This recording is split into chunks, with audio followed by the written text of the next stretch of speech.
Hi everybody, welcome back to the channel.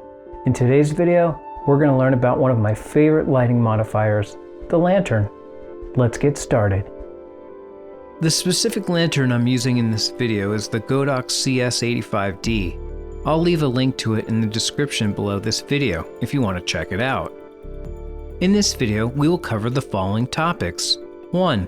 Unboxing. I'll show you what comes with the Godox CS-85D Lantern. 2. Assembly. I'll show you how to put the lantern together. 3. Lighting examples. I'll show you a few ways to use the lantern. And 4. Review. I'll let you know if I think the CS-85D is worth purchasing. 1. Unboxing.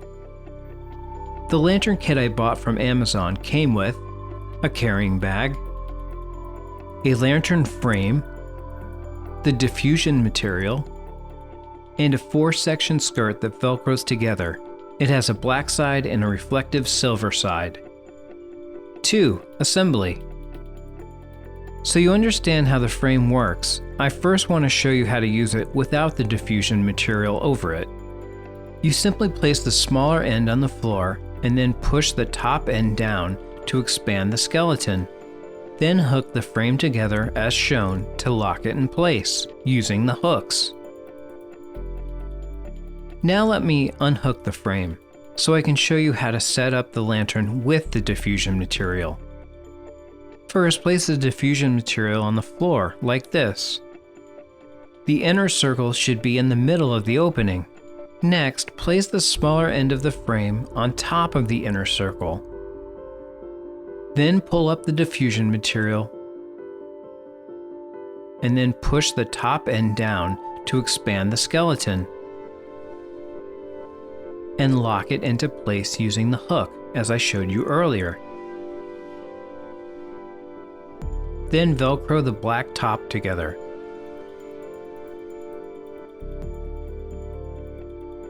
If need be, align the skeleton with the seams on the diffusion material. I'm going to put the lantern on my Godox VO150 light.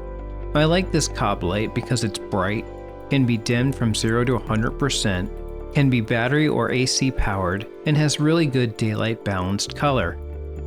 It also has a Bowens mount.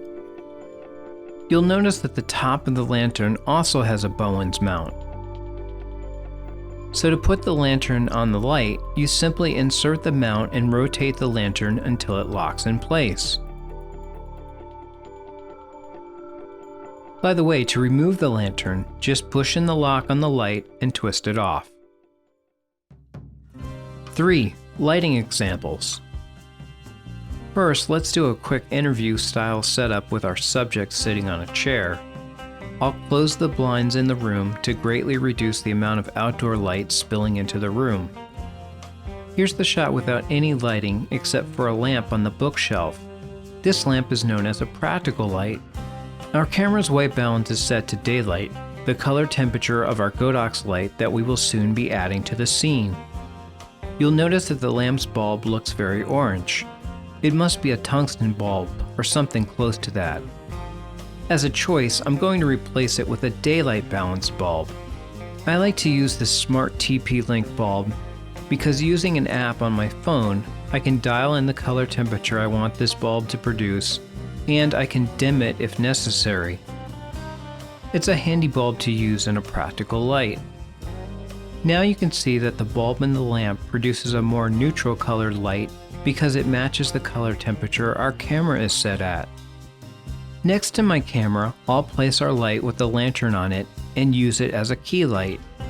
I don't need this light to be super bright for a decent exposure, so I'll dim it down to 10%.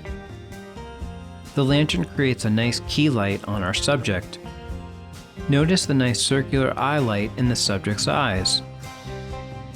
Just for a different look, let's add a background light to this shot.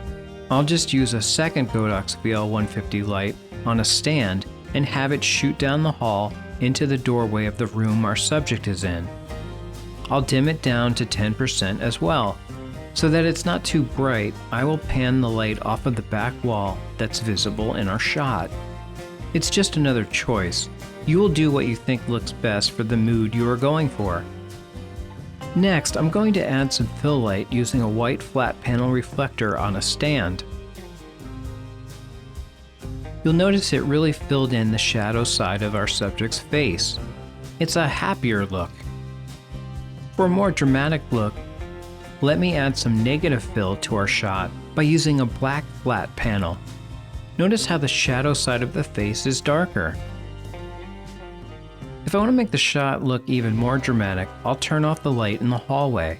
Sometimes less is more. There is no right or wrong, just choices. Lighting example 2. Now I'll put the lantern on a boom stand.